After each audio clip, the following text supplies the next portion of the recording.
Crime Victims' Rights Week. Turn it over to Commissioner Howell. Right. Well, I'm going to read this proclamation for National Crime Victim Rights Week. Whereas the term victim has a legal standing and protections that go along with it, Crime Victims' Rights Acts passed here in Minnesota and the federal government guarantee victims the right to meaningfully participate and use their voice in the criminal justice process.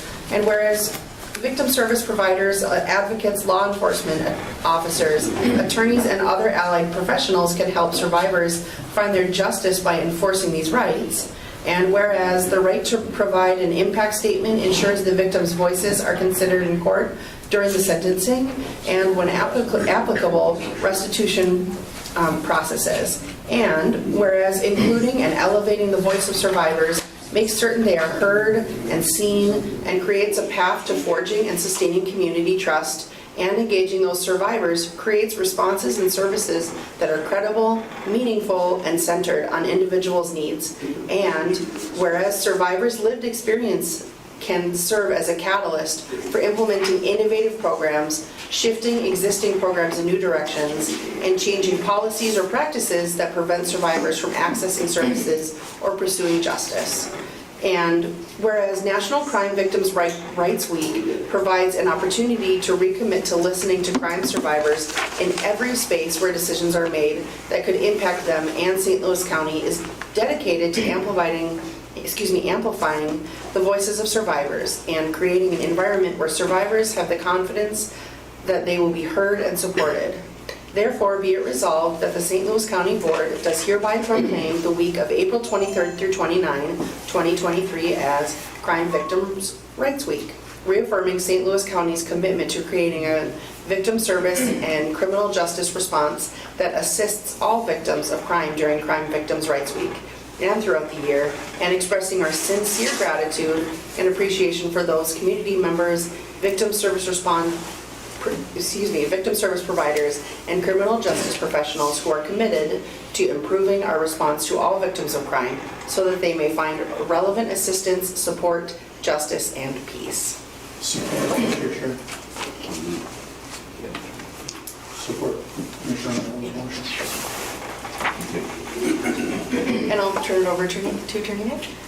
Thank you, Chair Boyle, Commissioners. I asked that this proclamation be put on the County Board agenda for today because I want to bring some recognition to the work that St. Louis County does to work with victims of crimes.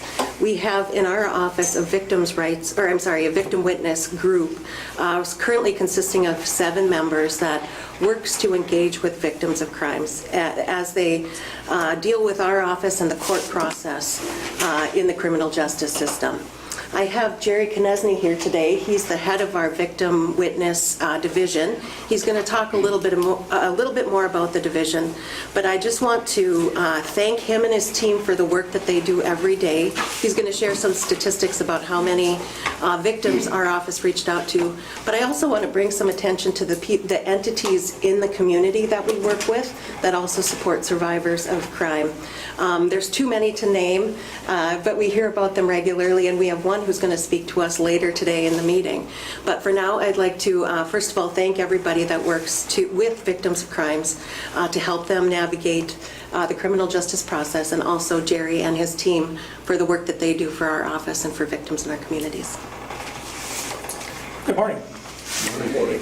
On behalf of all the crime victims that we service here in St. Louis County, I'd like to thank you for recognizing survivors who live in our community. Every year during this time period, we have a national effort that's made to raise awareness. This year, it's Elevate, Engage, Affect Change. On the county community level here in St. Louis County, the Attorney's Office attempts to provide information to survivors about their rights to help provide accessibility to justice systems they find themselves thrust into and often are not familiar with. It can feel like an uphill battle for a crime victim, as the system is set up to err on the side of the defendant, where there is a presumption of innocence for them. As a crime victim, you find yourself thrust into a situation you do not want to have happen, and oftentimes have to reconcile the time it takes to have a system arrive at outcome you know to be the case from the start. Many survivors of crime use very similar words to express their feelings: overwhelmed, anxiety, PTSD, loss of safety and security, loss of sense of their home, loss of a loved one. For many, there is financial loss and hardship that accompanies the emotional and psychological elements of crime victimization. I've used the terminology for people that, for some, it's like being dropped into potentially hostile foreign country, where you generally don't have any real familiarity with language, the landscape, and some distrust of the people you think about asking for help. During 2022, the St. Louis County Attorney's Office provided information and engaged in roughly 2,300 crime victims. That encompasses new cases that come into our office. That's carryover from previous years, as the system has kind of this built-in lag with cases that drag through as time goes on. There's a dedicated staff of 6 witness coordinators working in our offices, 4 locations throughout the county. The victims witness staff assists in providing information to victims, help link resources and services, help put forth claims for restitution, make submissions for crime victim reparation benefits, and help handle logistics to get witnesses to court for the trial process. Our office has been the past recipient of the Office of Justice Program Crime Victim Assistance Grant, which helps to pay for a position in our office for a victim witness coordinator. It helps provide training for law enforcement for a seminar.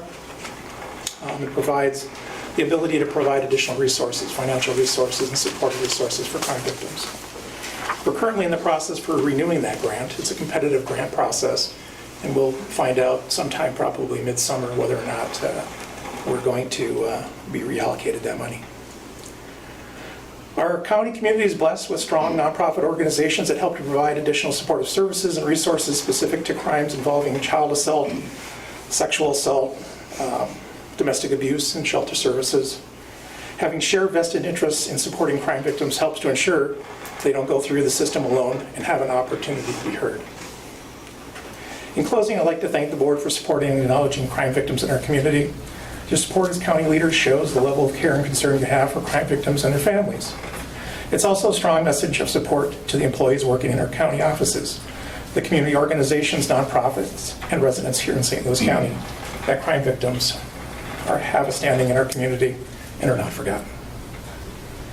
So thank you.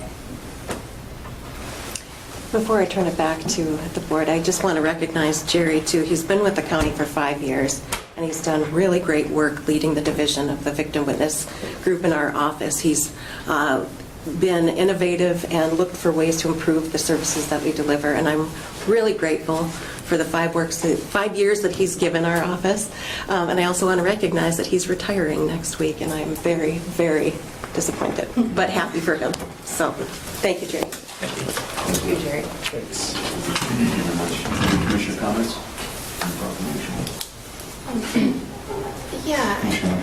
I want to acknowledge the family members who go through losses through this, and I know there's areas where we can grow, and I know that this proclamation is focused mainly on survivors of crimes, and I really appreciate the work that we do with children too. I know First Witness is here, and there's really big strides that have happened in the last 5 to 10 years, but I want to acknowledge the pain that families go through too, and the advocacy that then they have to have for years afterwards, and what is oftentimes constant re-traumatization too. And I want to say thank you, and I know we'll talk about this some with First Witness, I'm sure, but we used to have a system where, speaking of kids who have gone through violent crimes, when kids had reported sexual assault before, they would have to share that story over and over and over again. And then in the court of law, it would be easier to rip apart that testimony too and say, there's a 5-year-old or a 10-year-old kid, and they had an inconsistency when they gave their testimony to one person like a week after they had to give the testimony to the cops. And I just sincerely want to thank everyone who has been involved in making that a system where kids can go to one spot and tell their story in a trauma-informed way, and in a way that also holds up in court too. So that's made a huge difference to families. So I wanted to acknowledge those two things. Thank you, Commissioner. Other Commissioner? I just wanted to, again, thank Jerry for his work. I also wanted to recognize Sheriff Ramsey, who came today in support of this resolution as well, too. He came up specifically for this to be heard and to be seen, so. Sheriff Ramsey, you got anything to add? You? Thank you. Thank you for being here. All right. Moving on, we'll move on to citizens' comments. At this time, people will be allowed to address the board on items not on the agenda. Speakers will be limited to 5 minutes each. We ask that you direct your remarks to the entire board. Refrain from personal attacks. Abide by the county's policy regarding the use of civility and the conduct of county board meetings. A copy of the policy is available for inspection along with printed meeting materials. For items listed on the board agenda or the whole agenda, citizens will be allowed to address the board at a time the motion is on the floor. So first up we have on the list, Brianna.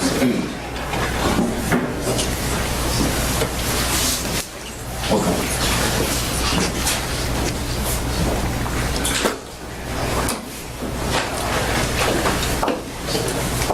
My brother Ryan Moats died June 26, 2021 in the city of Virginia here in St. Louis County.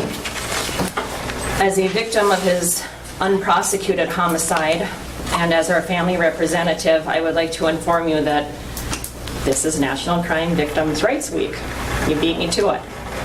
The theme this year is Survivor Voices, Elevate, Engage, and Effect Change. How can you elevate or lift up a homicide victim's family? The first step is to engage or to communicate. When our family reached out to Sheriff Littman, not only did he not return our emails or attempt to contact us in any way, when a deputy told him via email that he would contact me, Littman responded by saying, "I do not recommend that. There's nothing we can tell her that hasn't been previously said. She needs to move on." So the previous sheriff refused to engage with our family as a victim of a homicide.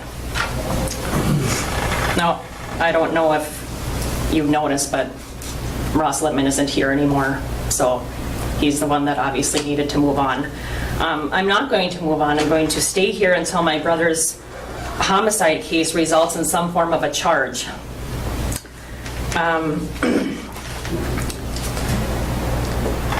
In May of last year, I reached out to attorney Chris Flory with some questions about my brother's case. I never heard back from him. So through a data request, I obtained a text message from Kim Mackey to Nick Campianaro, and it stated, "FYI, Chris Flory received an email from Salo asking about charges, sentencing guidelines, and our position on specific factual matters. I advised him that he shouldn't respond unless he hears otherwise from you."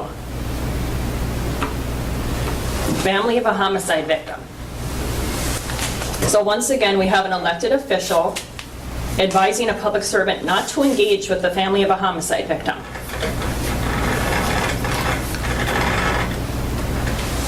Now, if that doesn't make your blood boil, you better check your pulse.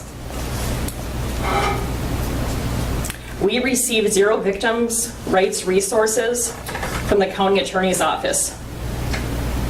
Finally, in June 17, 2022, Jerry Connexity gave us some resources, but by that time, we had spent a year looking outside of our county to get resources for our family.